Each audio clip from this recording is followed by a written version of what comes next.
তরুণ প্রজন্ম যদি একবার গর্জে ওঠে মুসলিমদের, ইনশাআল্লাহ তাআলা তারা সকল বাতিলের ভিত্তি গুঁড়িয়ে দিতে পারে ইনশাআল্লাহ। তরুণ প্রজন্মের মধ্যেই ছিল খালিদ বিন ওয়ালিদ, তারেক বিন জিয়াদ, এই মানুষগুলা, ওমর ইবনুল খাত্তাব, আলী ইবনে আবি তালেব, যায়েদ ইবনে হারসা, আসাদুল্লাহ, সাদ ইবনে আবি ওয়াক্কাস।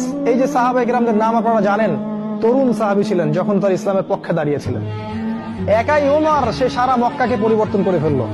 এক হামজার সামনেই 20-30টা মানুষ দাঁড়াতে সাহস পাইত না। একজন তারেক বিন জিয়াদ, তিনি স্পেন জয় করে ফেললেন মাত্র অল্প কিছু সৈন্য নিয়ে। মোহাম্মদ বিন কাসিম আমাদের এই ভারতীয় উপমহাদেশ জয় করলেন। এখন আপনি মুসলিম হয়ে এখানে বসে আছেন। এই তরুণ প্রজন্মই পারে এই বাতিলের শিকড় উপড়ে ফেলতে।